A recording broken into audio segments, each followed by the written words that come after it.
وَإِن كَانَ كَبُرَ عَلَيْكَ إِعْرَاضُهُمْ،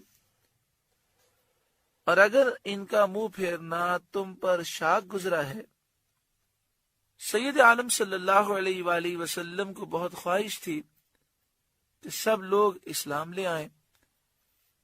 جو اسلام سے محروم رہتے ان کی محرومی آپ پر بہت شاق رہتی، اور اگر ان کا منہ پھیرنا تم پر شاق گزرا ہے فَإِنِ اسْتَطَعْتَ أَن تَبْتَغِيَ نَفَقًا فِي الْأَرْضِ، تو اگر تم سے ہو سکے تو زمین میں کوئی سرنگ تلاش کر لو، او سلمن فی السماء، یا آسمان میں زینہ سیڑھی، فتأتیہم بآیہ، پھر ان کے لیے نشانی لے آؤ۔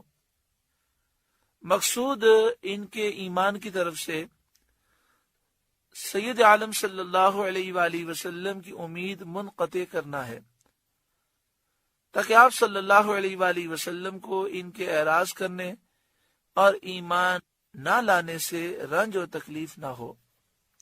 یعنی یہ آیت کریمہ میں نبی اکرم صلی اللہ علیہ وآلہ وسلم کے رنج کو دور کیا گیا۔ اللہ تعالیٰ اپنے محبوب سے محبت فرماتا ہے۔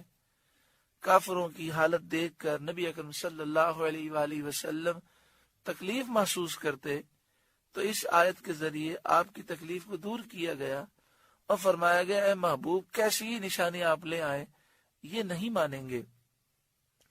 وَلَوْ شَاءَ اللَّهُ لَجَمَعَهُمْ عَلَى الْهُدَى، اور اللہ چاہتا تو انہیں ہدایت پر اکٹھا کر دیتا۔ فَلَا تَكُونَنَّ مِنَ الْجَاهِلِينَ، تو اے سننے والے تو ہرگز نادان نہ بن۔ یعنی قرآن پڑھنے والا اس پر غور کرے اور یہ سوچے کہ یہ کافر ایمان کیوں نہیں لاتے۔ اگر اللہ تعالی چاہتا تو سب ایمان لے آتے، مگر اس وقت ایمان لانا سب کے لیے ضروری ہو جاتا۔ کس معنی میں ضروری ہو جاتا؟ کہ ایمان لانے کے بغیر چارہ نہ تھا۔ جو ایمان نہ لاتا مختلف مسائل اور پریشانیوں کا شکار ہو جاتا، تو دنیا پھر اس وقت دارالعمل نہ رہتی بلکہ دارالجزا بن جاتی۔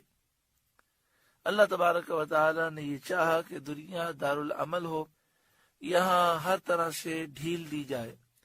جو نیکی کرنا چاہتا ہے اسے بھی موقع ہے، جو کفر اختیار کرتا ہے اس کے لیے بھی راہ موجود ہے۔ اصل جو بدلہ ملنا ہے وہ آخرت میں ملنا ہے۔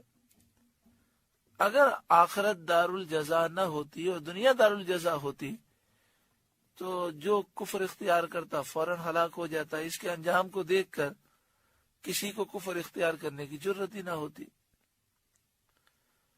انما یستجیب الذین یسمعون، مانتے تو وہی ہیں جو سنتے ہیں، یعنی جو دل لگا کر سمجھنے کی نیت سے سنتے ہیں انہی پر نصیحت اثر کرتی ہے، اور وہی لوگ دین حق کی دعوت قبول کرتے ہیں۔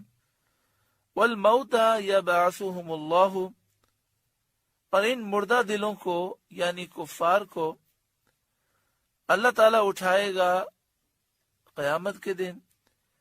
ثم الیہ یرجعون، پھر اس کی طرف ہانکے جائیں گے، یعنی اللہ کے حضور سب حاضر ہوں گے، اپنے اعمال کی جزا پائیں گے۔ ثم الیہ یرجعون، پھر اللہ ہی کی طرف لوٹائے جائیں گے۔ وقالوا، اور بولے یعنی کافر جو مکے کے کافر ہیں انہوں نے کہا لولا نزل علیہ آیۃ من ربی، ان پر کوئی نشانی کیوں نہ اتری ان کے رب کی طرف سے۔ کفار کی گمراہی اور ان کی سرکشی اس حد تک پہنچ گئی کہ وہ کثیر آیات اور معجزات جو انہوں نے سید عالم صلی اللہ علیہ وآلہ وسلم سے مشاہدہ کیے ان پر قناعت نہ کی اور سب سے مکر گئے۔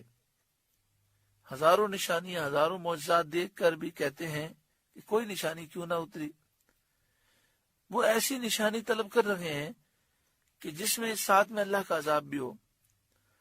اللہم ان کان ھذا ھو الحق من عندک فامطر علینا حجارۃ من السماء، کافروں نے کہا نا یا رب اگر یہ حق ہے تیرے پاس سے، یعنی یہ قرآن، یہ محبوب تیرے پاس سے حق ہے، تو ہم پر آسمان سے پتھر برسا۔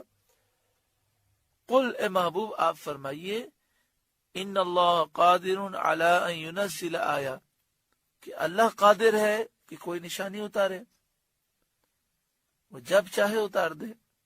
ولیکن اکثرہم لا یعلمون، لیکن ان میں اکثر نہیں جانتے، بالکل جاہل ہیں۔